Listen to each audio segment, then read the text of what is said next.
Bismillahirrahmanirrahim. Assalamu alaikum. I hope all of you are fine. I am your teacher Amna Amat and I welcome to all of you in my class. My dear students, as you know, we are reading about chapter 9 that is wave and energy. आज जो lecture हम पढ़ने जा रहे हैं that is lecture 5 about factors that affect sound properties, pitch and loudness. Last lecture में हमने sound waves की प्रॉपर्टीज के बारे में पढ़ा. लाउडनेस क्या है, पिच क्या है, और उसके अलावा हमने देखा कि पिच और फ्रीक्वेंसी की क्या आपस में रिलेशन है. आज हम देखने जा रहे हैं कि जो डिफरेंट फैक्टर्स हैं वो कौन कौन से फैक्टर्स हैं जो साउंड प्रॉपर्टीज, साउंड वेव्स की प्रॉपर्टीज जो कि पिच और लाउडनेस है उस पर इफेक्ट डालते हैं. सो उसके लिए एसएलओ देख लेते हैं पहले. Explain the factors affecting pitch and loudness of sound. Loudness और पिच जो है वो साउंड की प्रॉपर्टीज हैं, साउंड वेव्स की. तो हमने देखना है कि इन प्रॉपर्टीज पे कौन से फैक्टर्स हैं जो इफेक्ट करते हैं. सो उसके लिए एक एक्टिविटी करते हैं. Here is a picture of drum. क्या आपको पता है कि ड्रम जो है अगर उसकी सरफेस जो है वो डीली हो तो ड्रम कैसी आवाज पैदा करता है, और अगर उसकी सरफेस टाइट हो तो वो कैसी आवाज पैदा करता है. यस, जब सरफेस जो है उसकी टेंशन हाई हो तो साउंड जो है वो अच्छा प्रोड्यूस होता है, जबकि अगर वो ड्रम जो जिसकी जो सरफेस है उसमें वो डीली हो या उसमें टेंशन जो है वो लो हो तो उसकी जो साउंड है वो अच्छी प्रोड्यूस नहीं होती. ऐसा क्यों है देखते हैं. Here is a question. What is the loudness and pitch of the sound? So pitch और loudness of sound क्या है, मुझे जल्दी से बताएं. Yes, loudness is the sound level of the sound waves and pitch is the highness or lowness like shrill or heavy sound of sound waves. So shrill, और अगर कोई साउंड shrill है या फिर heavy है तो वो क्या शो करती है, साउंड वेव की पिच को शो करती है. So next is factors affecting pitch, length of string. सबसे पहला फैक्टर है length of string के वो म्यूजिक इंस्ट्रूमेंट्स लाइक गिटार वगैरह अगर इनकी जो स्ट्रिंग्स होती हैं, स्ट्रिंग इंस्ट्रूमेंट्स जितने भी हों, गिटार, वायलिन वगैरह, अगर उनकी स्ट्रिंग्स जो हैं शॉर्टर होंगी तो उतनी ही ज्यादा उसकी पिच अच्छी होगी, उतनी ही ज्यादा बारीक आवाज निकलेगी, उतनी ही ज्यादा कानों को अच्छी लगने वाली आवाज निकलेगी, उतनी ही ज्यादा अच्छी ट्यून वाली आवाज निकलेगी. सो शॉर्टर स्ट्रिंग्स जो हैं वो हायर पिच साउंड जो है प्रोड्यूस करती हैं. Next is thickness of the string. जो स्ट्रिंग इंस्ट्रूमेंट्स हैं लाइक वायलिन, इसके अलावा गिटार वगैरह, अगर उनकी जो स्ट्रिंग्स हैं वो थिनर होंगी, जितनी ज्यादा पतली स्ट्रिंग्स यूज की जाएंगी उतनी ही ज्यादा हाई पिच वाली, अच्छी पिच वाली आवाज प्रोड्यूस होगी. अगर स्ट्रिंग्स जो है वो मोटी यूज की जाएंगी, ज्यादा थिक यूज की जाएंगी तो पिच जो है वो लो होगी और वो हैवी साउंड प्रोड्यूस करेगी, कानों को अच्छी लगने वाली आवाज प्रोड्यूस नहीं होगी, जो हमें प्लेजेंट साउंड लगती है, लाइक म्यूजिक की तरह लगती हैं, वो साउंड प्रोड्यूस नहीं होगा, अनप्लेजेंट साउंड जो है प्रोड्यूस होगा. Next is toughness of string. String instruments या फिर जो दूसरे म्यूजिकल इंस्ट्रूमेंट्स हैं, ड्रम वगैरह, अगर उनकी सरफेस या फिर स्ट्रिंग इंस्ट्रूमेंट्स की स्ट्रिंग जो है अगर टाइट होगी, जितनी ज्यादा टाइट होगी उतनी ही ज्यादा हाई पिच वाली साउंड प्रोड्यूस होगी, उतनी ही ज्यादा बारीक साउंड प्रोड्यूस होगी और प्लेजेंट साउंड प्रोड्यूस होगी. इसी तरह ही जो दूसरे म्यूजिकल इंस्ट्रूमेंट्स हैं लाइक ड्रम वगैरह, अगर उनकी सरफेस जो है टाइट होगी, उनकी जो ऊपर जो ये तय होती है ड्रम की जिसपे हम उसको बजाते हैं, वो जितनी ज्यादा उसमें टेंशन ज्यादा होगी, जितनी ज्यादा वो टाइट होगी उतनी ही ज्यादा हाई पिच वाली साउंड प्रोड्यूस होगी और प्लेजेंट लगेगी. Next is length of air column. कुछ ग्लास लें और उनमें पानी डालें, कुछ में कुछ ग्लास को पूरा फिल करें, कुछ को हाफ, कुछ को थोड़ा और कुछ को बिल्कुल ही थोड़ा उसको फिल करें। I hope all of you have done.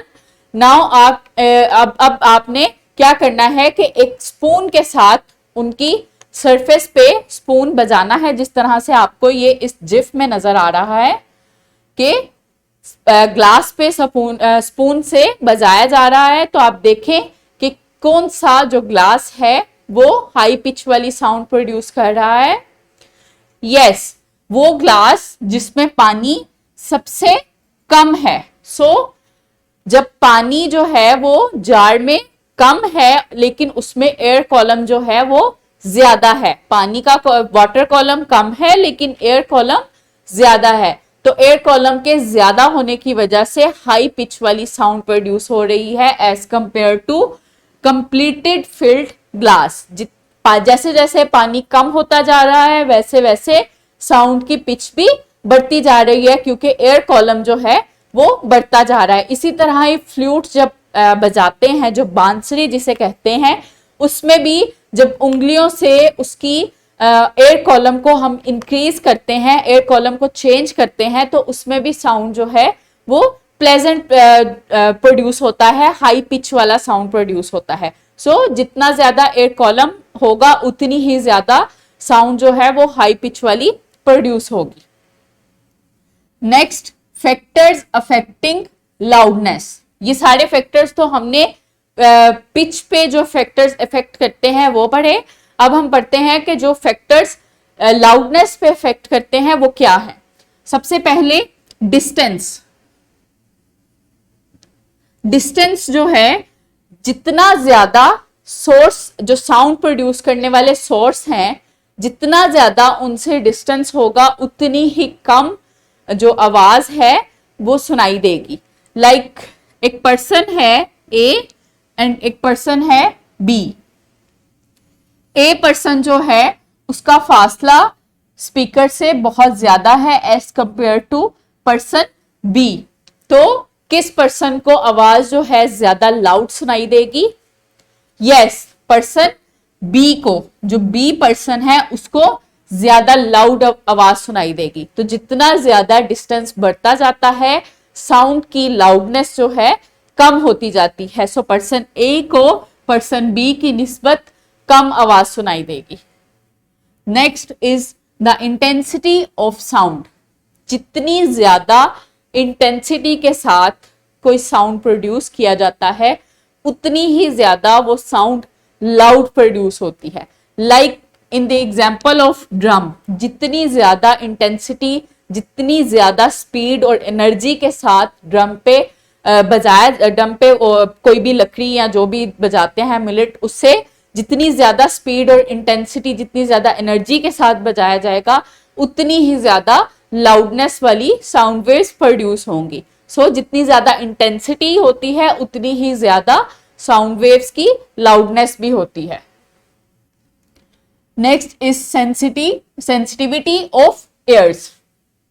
इसके लिए एक एक्टिविटी करते हैं। Imagine two people, person 1 and person 2 attending a concert. एक म्यूजिकल कंसर्ट जो है वो अटेंड कर रहे हैं टू पर्सन्स, पर्सन 1 और पर्सन 2।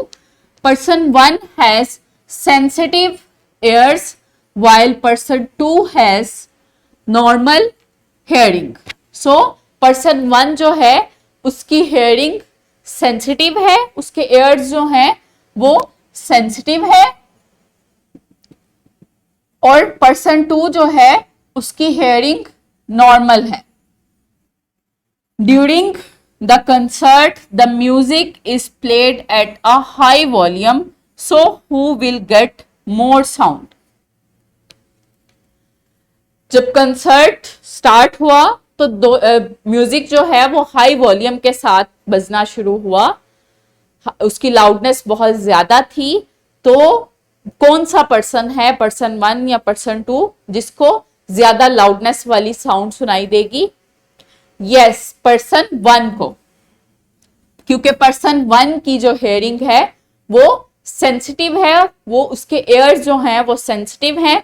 उसकी निस्बत जो बाकी लोग होंगे उनको एक म्यूजिक की तरह ही वो उसको एंजॉय कर रहे होंगे, लेकिन जो पर्सन 1 है, चूंकि उसके एयर सेंसिटिव हैं, उनकी सेंसिटिविटी हाई है, तो उसको उस म्यूजिक उसको लाउडनेस की तरह फील हो रहा होगा, शोर की तरह फील हो रहा होगा, उसको ज्यादा लाउड आवाज सुनाई देगी एज कंपेयर टू पर्सन 2 जिसकी हेयरिंग जो है नॉर्मल है। Next is surface area. Surface area जितना ज्यादा होता है उतनी ही ज्यादा जो साउंड है लाउड प्रोड्यूस होती है। लाइक गोंग में, इसके अलावा बेल्स जो यूज की जाती हैं स्कूल्स में और डिफरेंट पब्लिक प्लेसेस पे, उनका सरफेस एरिया जितना ज्यादा होता है, जितनी बड़ी बेल होती है उतनी ही ज्यादा लाउड आवाज जो उससे प्रोड्यूस होती है, और जितना छोटा सरफेस एरिया होता है उसका उतनी ही कम आवाज कम वॉल्यूम के साथ आवाज पैदा होती है। सो नेक्स्ट रैपअप करते हैं लेक्चर को। The length, thickness and toughness of the string and the size of air column affect the pitch of sound waves. So musical instrument में टफनेस, थिकनेस, इसके अलावा उसकी लेंथ स्ट्रिंग की क्या effect करती हैं, उसकी साउंड वेव, जो musical instrument sound waves produce करते हैं उसकी पिच को। जितनी थिनर स्ट्रिंग्स होती हैं, जितनी शॉर्टर स्ट्रिंग्स होती हैं और जितनी टाइट स्ट्रिंग्स होती हैं उतनी ही हाई पिच वाली साउंड प्रोड्यूस होती है। इसके अलावा जितना ज्यादा एयर कॉलम होता है जार में, उतना ही ज्यादा जार का जो साउंड प्रोड्यूस होता है वो हाई पिच वाला होता है। Distance, intensity of sound, sensitivity of ears, surface area of the sound sources affect loudness of sound. So जितना ज्यादा डिस्टेंस होता है उतनी कम लाउडनेस वाली आवाज सुनाई देती है, जितनी ज्यादा इंटेंसिटी से साउंड प्रोड्यूस किया जाता है उतनी ही ज्यादा लाउडनेस वाली आवाज सुनाई देती है। इसके अलावा अगर किसी के एयर्स की सेंसिटिविटी बहुत हाई होती है तो ज्यादा लाउडनेस वाली आवाज सुनाई देती है, और जितना ज्यादा सरफेस एरिया सोर्स का ज्यादा होता है उतनी ही ज्यादा हाई लाउडनेस वाली साउंड वेव्स प्रोड्यूस होती हैं। So next is assessment. जो आज एसएलओ हमने कवर किया उस पर ये असेसमेंट है, इसको आपने सोल्व करना है और अपने टीचर्स को दिखाना है कि आपने इसको सही से सोल्व किया या नहीं। आपको डिस्क्रिप्शन बॉक्स में भी मिल जाएगी और टीचर से प्रिंटेड फॉर्म में भी मिल जाएगी। Next is homework. How does the loudness of sound vary with the area of vibrating surface. So किस तरह से जो लाउडनेस ऑफ साउंड है वो वेरी करती है with the area of vibrating surface. जो किसी भी जो सोर्स का, जो साउंड प्रोड्यूस करने वाला सोर्स है उसका सरफेस एरिया वाइब्रेटिंग कर रहा हो और उसमें जो चेंजिंग आती है उससे किस तरह से उसकी लाउडनेस जो है वेरी करती है। इसका आंसर आपने लिखना है और अपने टीचर्स को दिखाना है कि आपने सही से इसको आंसर किया या नहीं। I hope now are you able to explain about different factors that affect the properties of sounds. Thank you so much. Allah Hafiz.